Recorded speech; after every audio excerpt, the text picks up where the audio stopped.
Ce geste, vous êtes de plus en plus nombreux à le pratiquer. Il y avait 180 000 licenciés il y a 10 ans dans les stands de tir. Il y en a maintenant près de 300 000. Alors, quelles sont les raisons de cette augmentation ? Est-ce que tout ça est bien contrôlé ? Je suis allé poser la question dans le club de tir de Vierzon dans le Cher.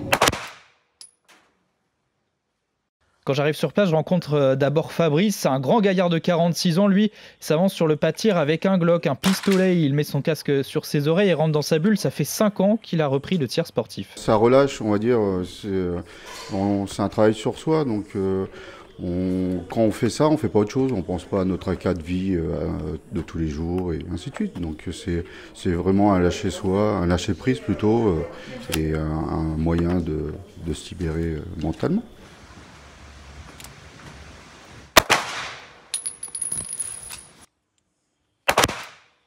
On va dire que c'est assez bas.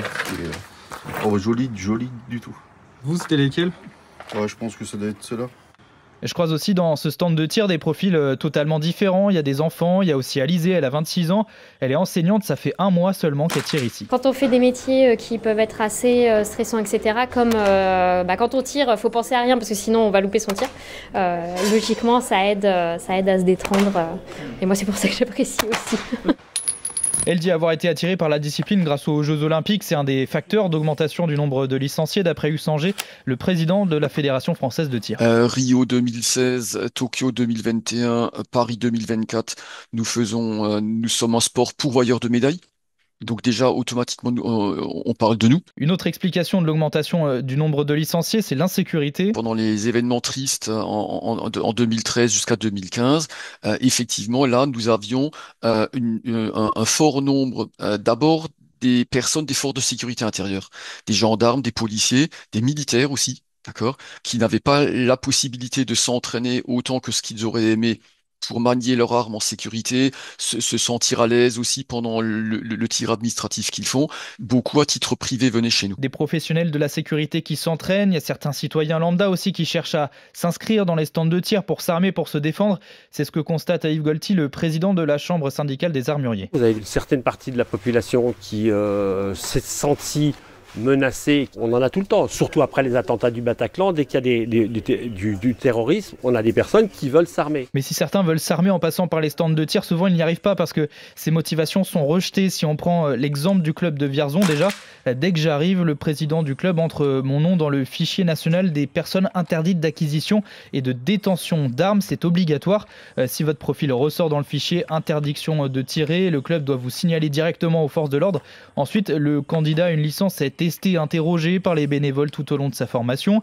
Norberto Carci, le président du club, a déjà reçu des demandes un peu spéciales. C'était des demandes du genre mon voisin il m'embête, j'ai peur, j'ai envie d'avoir une arme, ou moi je veux tirer à balles réelles. Bon, ça c'est pas conforme à la demande FF-Tir, donc on va pas plus loin. Nous on est là pour faire du tir sportif, donc ça veut dire s'inscrire dans une activité régulière, assidu. Il est clair que nous, pendant toute la durée de la formation initiale à la sécurité au maniement des armes, eh bien effectivement il y a des observations qui sont faites, donc sur le comportement, sur la façon dont les gens s'intègrent dans l'esprit du tir sportif.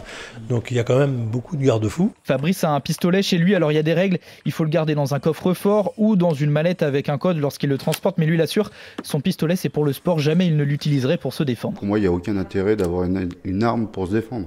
Il y a d'autres moyens comme la police ou la gendarmerie qui peuvent venir assez rapidement. Et ça serait une pure connerie de s'en servir dans tous les cas. Entre l'inscription dans un club et le moment où l'on peut posséder une arme, il y a énormément d'étapes. Vous devez d'abord vous entraîner pendant plusieurs mois en étant surveillé par le président du club, puis faire 3 tirs contrôlés, chacun espacé de 2 mois, et enfin se rendre à une audition devant la police qui va vérifier que vous avez les bonnes motivations. En moyenne, ça prend plus d'1 an, de quoi filtrer un maximum et éviter certaines dérives.